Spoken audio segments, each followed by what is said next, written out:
సింహరాశికి 11 ఆదాయం 11 ఖర్చు, రాజపూజ్యం 3, రాజావమానం 3. విశ్వావసనామ సంవత్సరం గోచార ఫలితాలు చెప్పుకుందాం. ఈ గోచార ఫలితాలు విశ్వావసనామ సంవత్సరానికి మేషరాశిలోకి ఈ 30వ తారీఖు శని రావటం 12వ రాశికి వచ్చాడు. అయితే ఈ మేషరాశికి ఏలునాటి శని ప్రారంభం అయింది.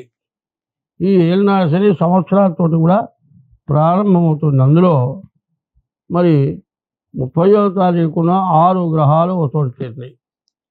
షడ్గ్రహ కూటమి కాబట్టి ద్వాదశాంతో వ్యయోరిప, ద్వాదశంలో ఎక్కువ ఖర్చులు ఉంటాయని చెప్పి ఉన్నది. కానీ గురువు కానీ కుజుడు కానీ కేతువు కానీ బాగున్నారు.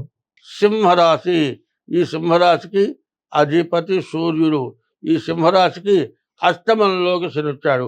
ఈ అష్టమంలో శని ప్రాణకంటకుడు, ప్రాణం తీసేటువంటి వాడు.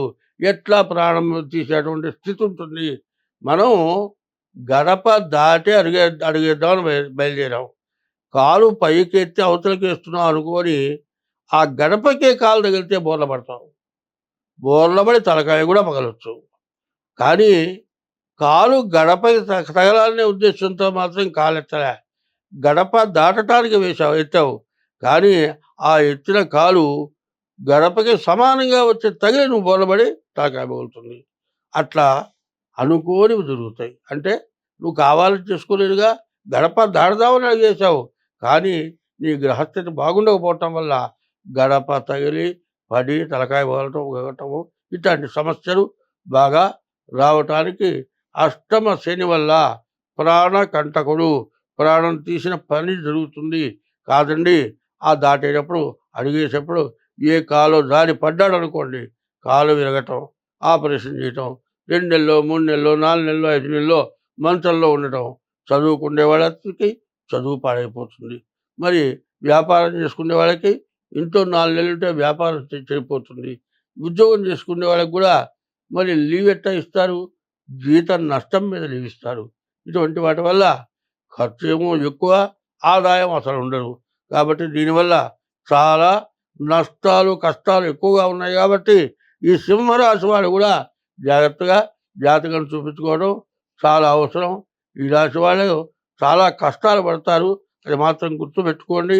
మీకు డేట్ ఆఫ్ బర్త్ ద్వారా కానీ, డేట్ ఆఫ్ బర్త్ లేకపోతే హస్త సాముద్రిక ద్వారా కానీ మేము చెప్పే చోట కింద మా ఫోన్ నెంబర్, మా పేరు ఉంటుంది. మీరు కావాలంటే సంప్రదించి తగిన ఫీజు ఇచ్చి మీ జాతకం చెప్పుకోవడం చాలా మంచిది. కన్యారాశికి కూడా ఆదాయం 14, ఖర్చు 2. మరి రాజపూజ్యం 6, రాజావమానం 7, 6.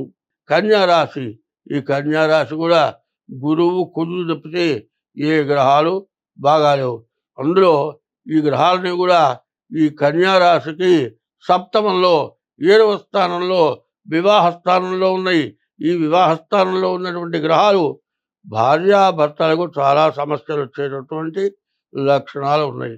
ఒకళ్ళకొకళ్ళకి మాట పట్టుదల వస్తుంది. నీవు ఒక మాట అంటే నేను మాట అంట, నువ్వు మాట్లాడిన మాట తప్పు అయితే అంతకంటే తప్పు మాట ఇంకోటి అంటాను. ఇందువల్ల వైరాలు వచ్చి ఎవరెళ్ళ వాడకు పోయి కోర్టుకు పోయి నానా గందరగోళం చేసుకొని సమస్యలు వచ్చేటువంటి లక్షణాలు బాగా ఉన్నాయి. వివాహం అయిన తర్వాత కానీ, వివాహం కాకపోతే కానీ, వివాహం అయిన కొత్తగా వివాహం అయిన వాళ్ళకి కానీ సమస్యలు బాగా ఎక్కువగా ఉంటాయి. కాబట్టి ఎట్లా ఉంటుంది చెడు అంటే, చేతికి చెయ్యి తగిలితే శబ్దం వస్తుంది. ఒక చెయ్యి ఎంతసేపు తిప్పినా రెండో చెయ్యి దానికి తగలబోతే శబ్దం రాదు. అట్లాగే కుటుంబ కలహాలు తల్లిదండ్రులు, అత్తా కోడళ్ళు, తండ్రి కొడుకులు, అత్తా అల్లుళ్ళు, అత్తా మామలు, ఇట్లాంటి వాళ్ళందరికీ కూడా మరి ఈ నెలలో బాగా గొడవలు వచ్చేట్టుగా ఉన్నాయి. కాబట్టి ఎవరైనా సరే తగాదాలకు ఎంత దూరంగా ఉంటే అంత మంచిది. తప్పు చేసిన వాడు కూడా, తప్పు చేయని వాడు క్షమించని వాడిని అడిగితే తప్పు లేదు. కారణం ఏంటంటే తగాదాన్ని చంపడానికి అట్లా చేయాల్సి వస్తుంది. కాబట్టి తగాదా లేకుండా బాగుండాలి. చదువుకునే వాళ్ళకి మాత్రం ఎదురు లేరు. చదువుకునే తోట మాత్రం నేను ప్రేమించాను, నేను పెళ్లి చేసుకుంటాను అంటే మళ్ళీ నీ జీవితం నరకమే. ఇది ఇట్లా ఉంది కన్యారాశి